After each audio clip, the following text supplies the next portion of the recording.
Welcome to this Zentangle Quickie. My name is Heather Hartwick Gladden. I'm a certified Zentangle teacher, and today we're going to take a look at the tangle Flossil from CZT Jodi Christiansen. So this is a neat one. The name is a combination of the words floral and fossil. And you have to take a look at, well, you don't have to, but if you're curious, I shouldn't demand. Well,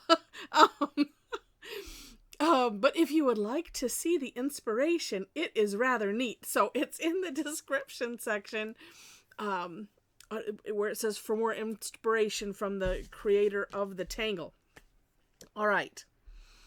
So this is it's kind of a two-step, almost three-step grid process. Not hard. Don't those, I know there are several that don't care for grids. Don't freak out. It's okay, because I don't think either that things have to be completely squared up.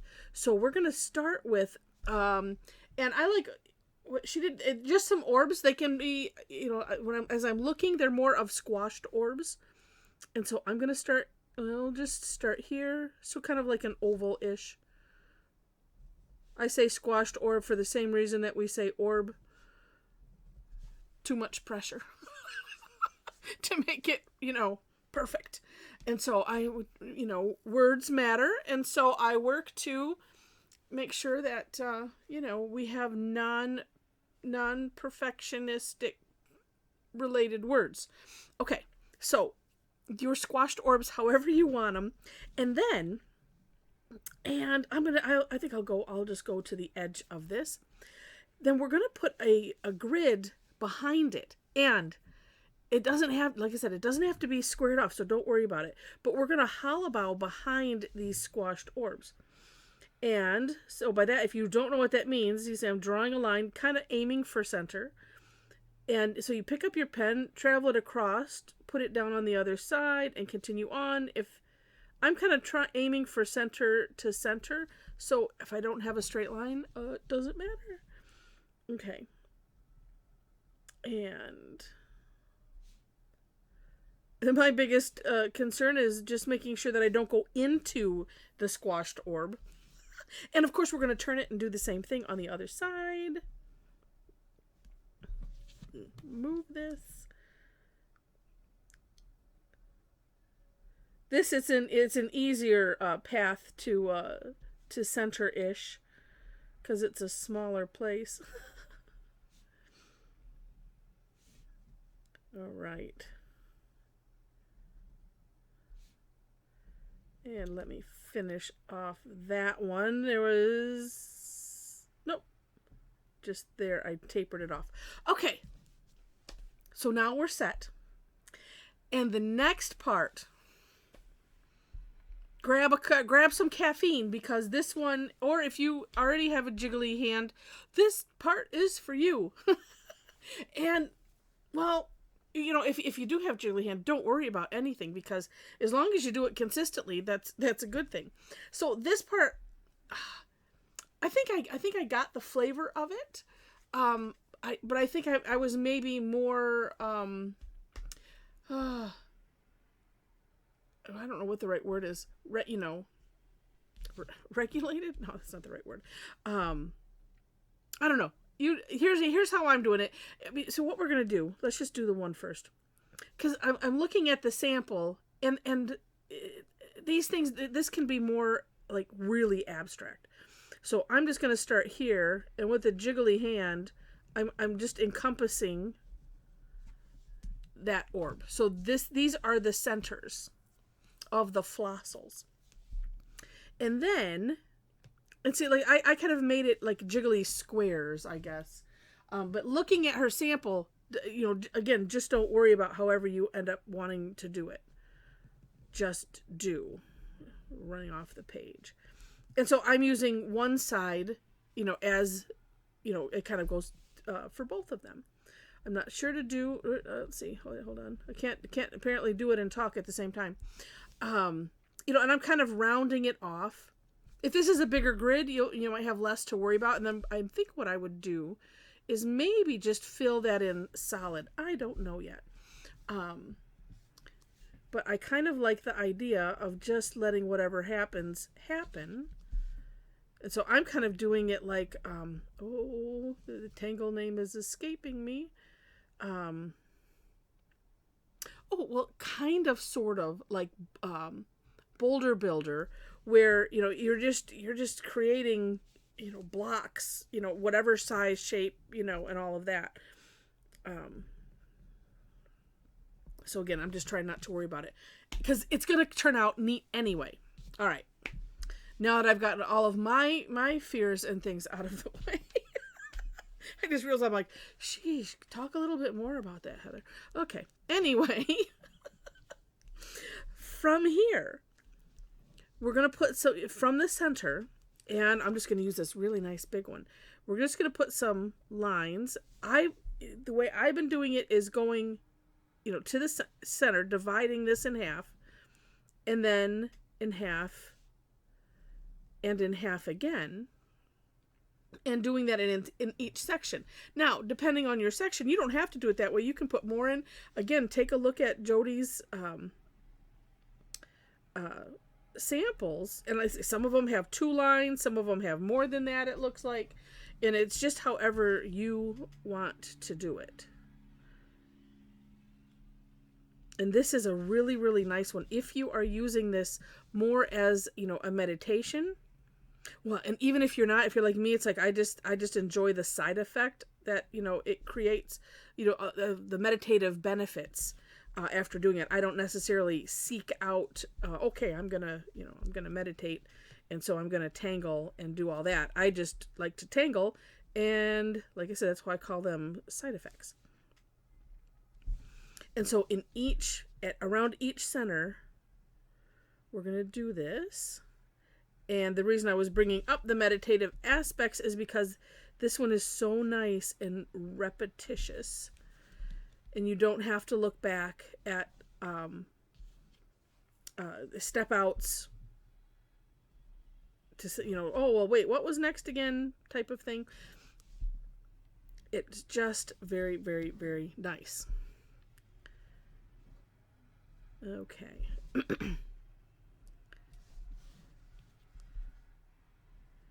But at the same time, no, I'm not. I was gonna say, but at the same time, it takes some time, which it does. But that's, we're not in a hurry, or we shouldn't be. But I know that there are some that don't care for highly repetitive, although, or highly tedious. That's a better word, because highly repetitive. That's the name of the game.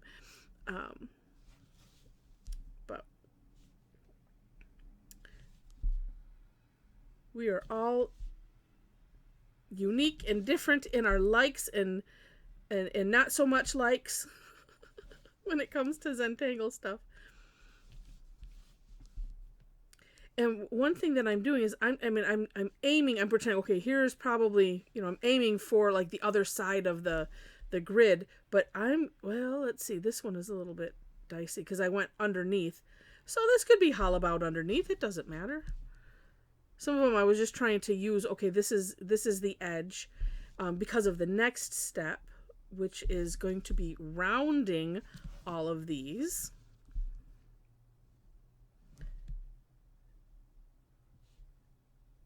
And it's really, in my mind, I'm thinking, well, making one side, this is the side, of both of these. Versus, I have to either, I have to have 2 separate sides. Okay, let me just finish this. I'm starting to ramble. I'm not even making sense to myself. And that's bad. No, that's not bad. That's normal. Okay. Last bit.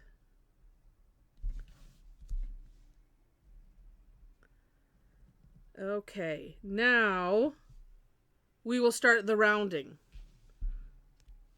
And well, see, like I drew those initial lines. So well, I don't know. I guess, you know what? If I fill in with black, that will cover those. The other thing that you could do is just pretend, oh, well, here's, as if it's, as if this is a piece that's been cut out of something else. And you could continue, where those lines might be.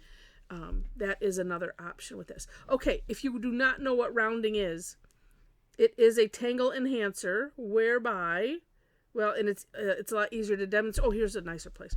It's a lot easier to demonstrate when it's on, like a square. But we're basically a little curve line. We're rounding off the corners and filling it in.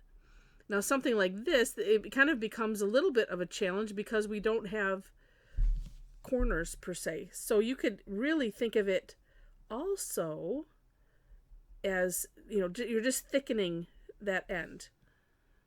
And it doesn't have to, well, I said it doesn't have to be curved. If it's easier to just do straight lines like that, do that. And it's going to work either way, because this is, depending on how you do it, you're not necessarily going to see whether it's curved or not. Oh, and so here's where I was going. So this is where I get to decide, do I want this to be the edge of this? I think I do. So I'm going to round here. Now, if you decided, well, no, I think the edge goes, way under here, then maybe don't do the rounding on those. That, is up to you. And yes, these grid lines too, the original lines that we made, we are rounding those as well. So it really disguises them. Oh, and that, speaking of that, as you're doing, this step that we just finished, putting all these lines in, that's part of why I like, doing, dividing and then subdividing, because then they do all blend in. Because I had some as I was playing with it that, I was, I wasn't thinking, and I was coming off of the same point around the center. So, or if I, here's my center. And so I was taking that line, starting the new lines from that same point, and then you end up with a weird gap where the grid lines are. So I was like, well, let's not do that.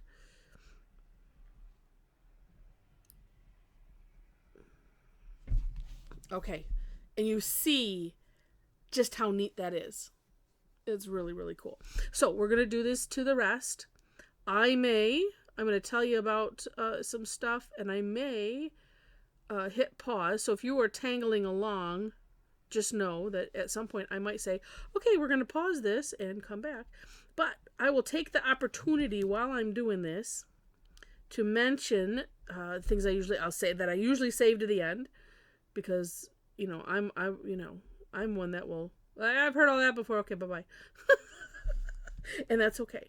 But I do want to let you know that in that description section, I mentioned already the links to Jodi's step out, so you can see the inspiration. So click on that. I also have a link to my version of the step outs. What I did on my version is I think she has like 3 steps, and I have 7 because I don't know, 1, 2, 3, 4. She's got 4.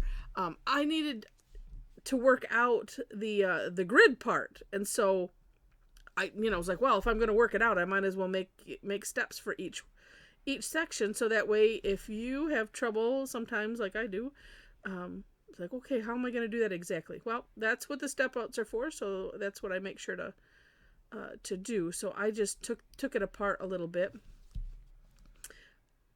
and so you will find those there. And then below that I have my link tree, and it's a link. It has all of my links on it, so you can have a link, find the link to my website. Some of them are in the icons that are right above or right below my name. So there'll be, a link to my website and social media, email as well. So if you want to pop me an email, if you have a, question or whatever, or just want to say hi.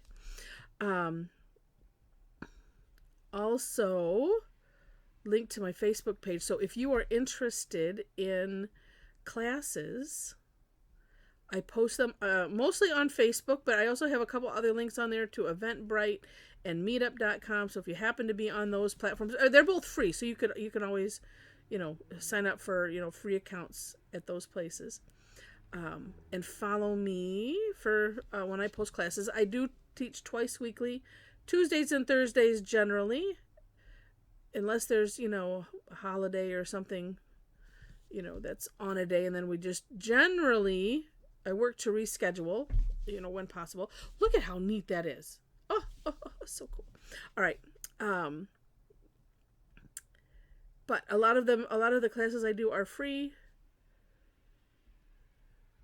And I do have some that are paid, which that supports the free stuff. I also have a membership club, which that there if you really like tangling and you really like my goofy style, and you think you'll take, well, I was gonna say at least one, but it's actually just it's $35 a month is what it is at the moment. If I don't know that I can add any more classes, unless I am able to find more time. But I usually charge $25. Just depends on the class. If I have something that's really elaborate and takes a lot of time, then I might charge $35 for that class. But you get access to everything. So, since I'm teaching, let's see, there are 3 normal paid classes in a month, so it pays for itself. So if you like the content that I put out, and you can see samples of that, because you can also buy the replays if you wish, but you can see that in the classes page on my website. All right, boy, maybe I'll get through all of that and get this all done at the same time, and then we didn't have to pause, because I occasionally just hitting pause and I can mess things up technologically.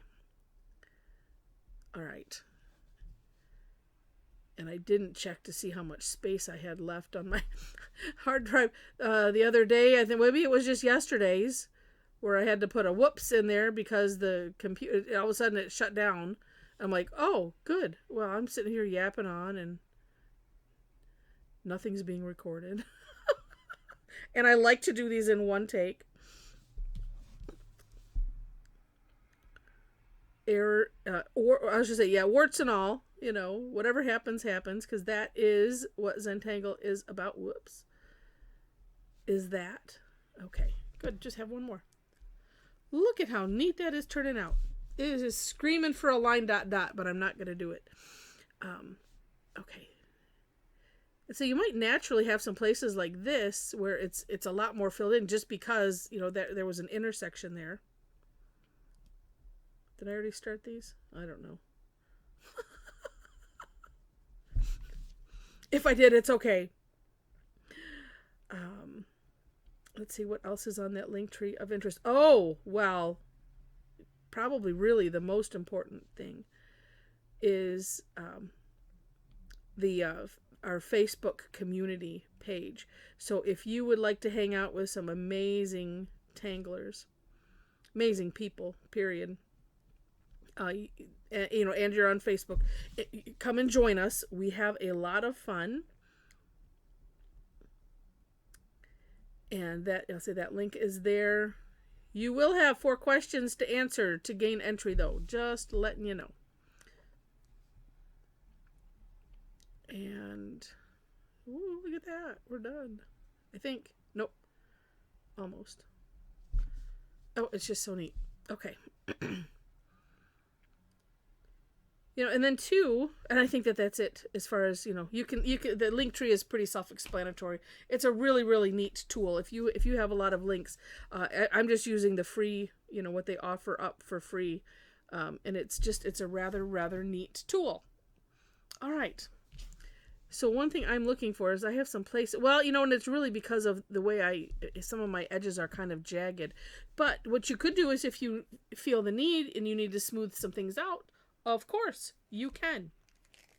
I will probably fill the outside in with black afterwards. But let's see. Shading. That is what's next. So, and I like her sample.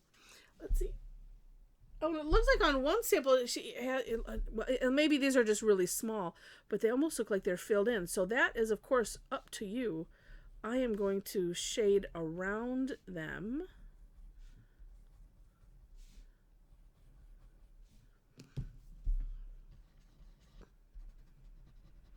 And we'll spread it out.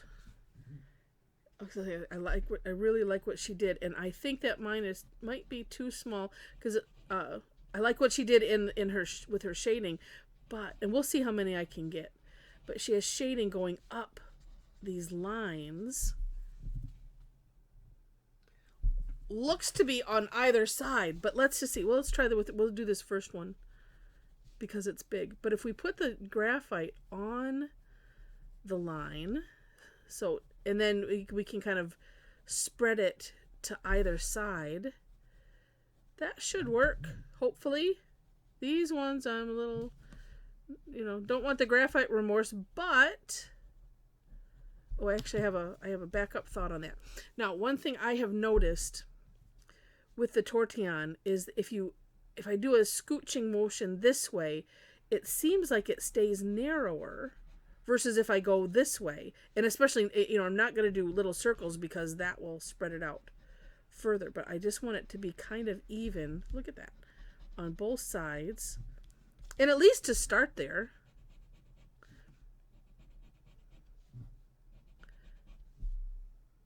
Look at how neat that is. And let's see. And on the little ones, if it just gets a little dark, it's still okay. Because the rest of it is fine. It'll just give you some extra dimension. Oop, I didn't even put any there. Well, let's use what's left on the Tortillion.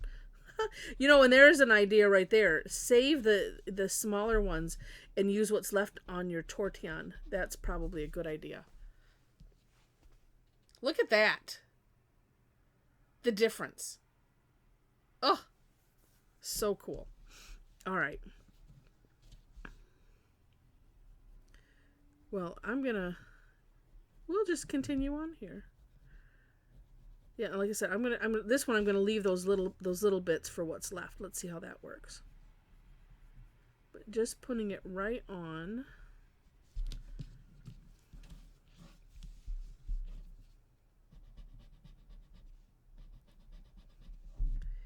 And then too, there is the magic of the colorless blender that I might utilize. I don't know. It's normally for colored pencils, but you can use it with graphite. It's amazing. All right, so now we're going to use what's left on the Tortillion. Yep.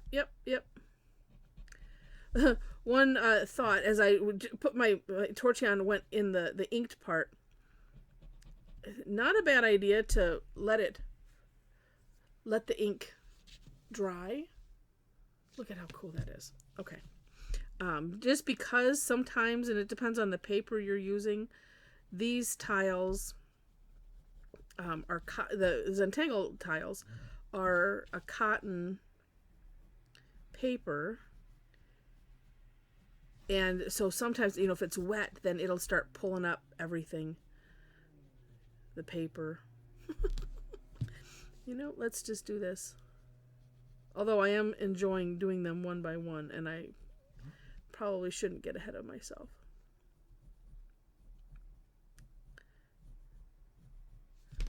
All right. Because then sometimes I forget where I was at.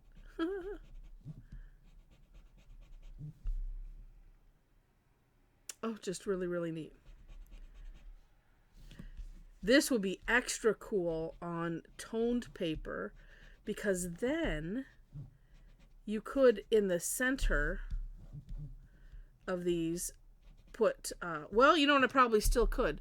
And, oh no, that's the colorless blender. Could still put some white,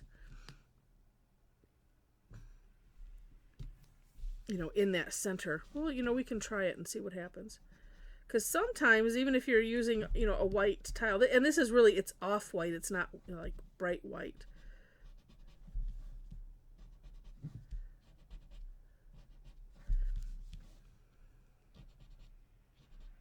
All right, and that's just all dark in there. You know, that's while I'm paused here. Yeah, no. I'll wait till the end. That it will let that magic be at the end, and I'll use the colorless blender. But it is really turning out cool.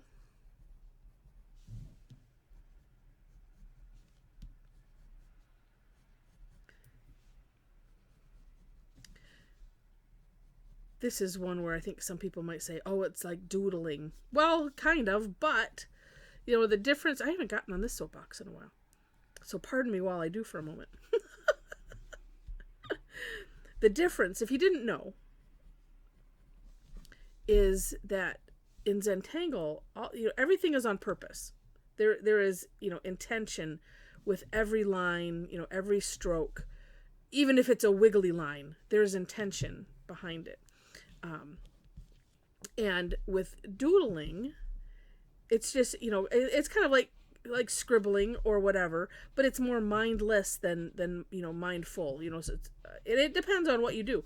You know, if I'd do this instead of, you know, but it's still, it's not, oh, when I would doodle, just depends on what I would have in front of me.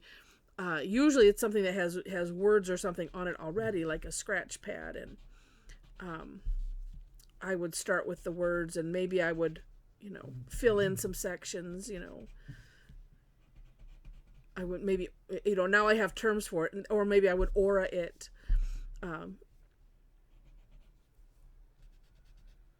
But nothing was necessarily, you know, on purpose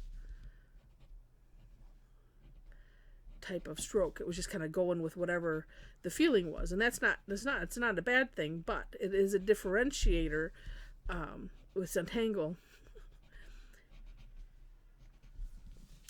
Oh, there we go. And every once in a while, I just like to point that out. I'm just going to sharpen this a little. Okay. So, colorless blender. Let's just see. I think I'm going to take, let's see. Oh, which one is let's take this one. It's smaller and more gray. We'll see. I'm just going to go on one side, maybe. And, oh, yeah.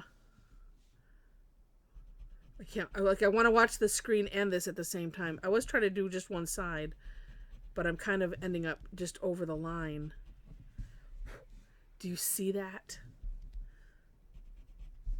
That is amazing.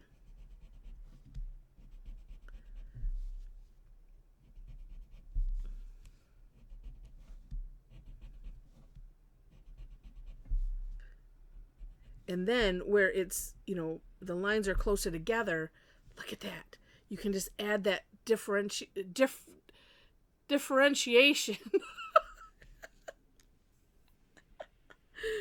Oh, we add a little bit more depth with the gray without adding more graphite. So I'm aiming for one side, and so we just see what happens. All right. This is like one of the greatest tools. And you know what? I'm going to give a shout out to my friend Rosemary. Thank you, Rosemary, for pointing this out. Several moons ago, a couple moons ago. It is the coolest thing.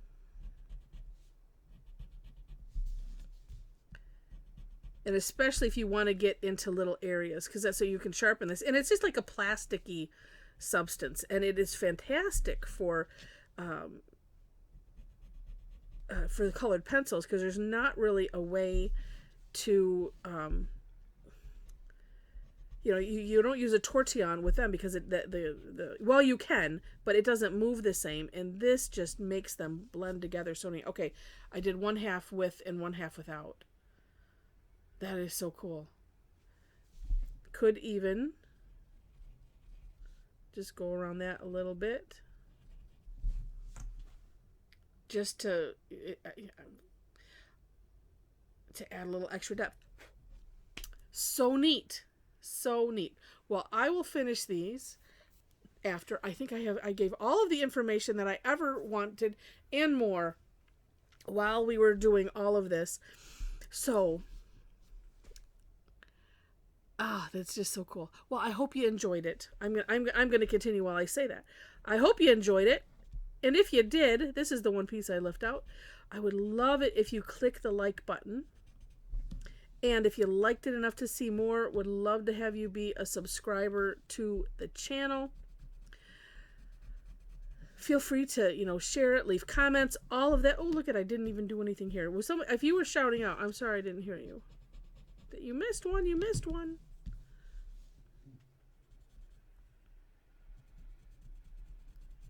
There we go.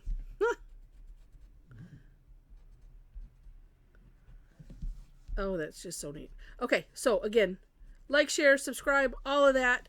I appreciate any and all of those efforts, as it helps with the algorithms and all of that kind of thing, which that just gets word out about the channel to other people that, the computer thinks might also enjoy it. So with that, thank you so much for watching and having fun, and I wish you happy tangling.